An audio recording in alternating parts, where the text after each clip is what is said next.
एक गांव में एक कवि रहता था जिसकी कविताएं पूरे गांव में मशहूर थी।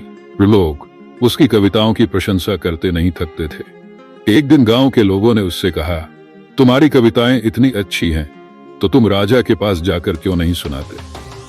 अगर राजा को तुम्हारी कविताएं पसंद आ जाएंगी तो वह तुम्हें इनाम देंगे।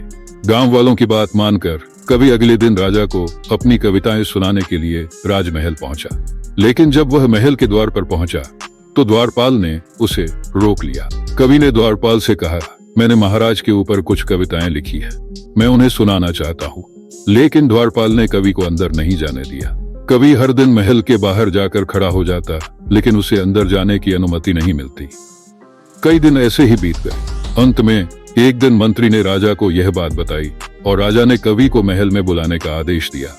अगले दिन जब कवि राजा के सामने पहुंचा तो उसने राजा को प्रणाम किया और कहा, राजा जी, आपने जितने पराक्रम किए हैं, मैंने उस पर एक कविता लिखी है, मैं आपको वह कविता सुनाना चाहता हूँ।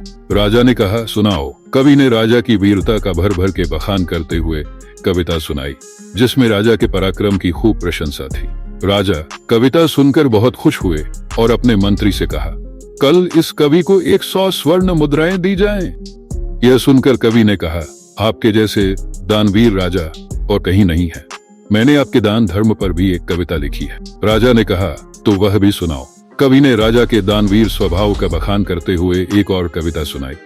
राजा फिर खुश हुए और अपने मंत्री से कहा, कल इस कवि को 200 स्वर्ण मुद्राएं दी जाए। इसके बाद कवि ने राजा के अन्य गुणों पर एक और कविता सुनाई। राजा ने मंत्री से कहा, कल इस कवि को 300 स्वर्ण मुद्राएं दी जाएं। कवि बहुत प्रसन्न हुआ और घर लौट आया। वह इस बात से खुश था कि अगले दिन उसे 300 स्वर्ण मुद्राएं मिलेंगी। अगले दिन जब कवि महल पहुंचा तो द्वारपाल ने उसे फिर रोक दिया।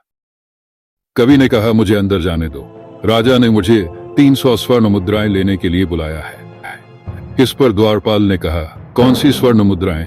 हमें ऐसा कोई आदेश नहीं मिला है, तुम अंदर नहीं जा सकते। यह सुनकर कवि को गुस्सा आ गया। उसने कहा, यह अन्याय है।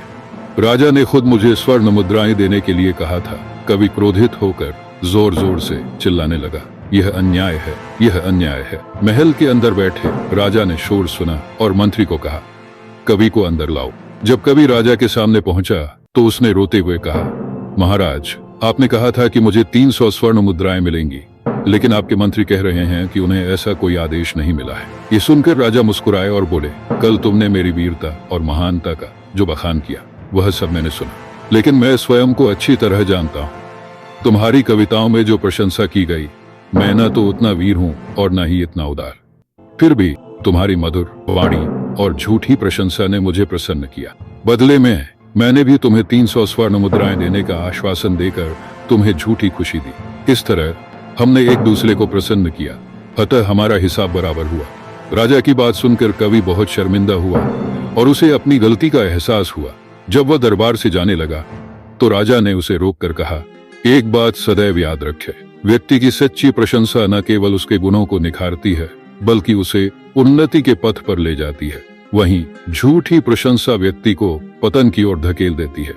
राजा के इन शब्दों ने कवि को गहराई से प्रभावित किया और वह अपनी गलती सुधारने का दृढ़ संकल्प लेकर लौट गया।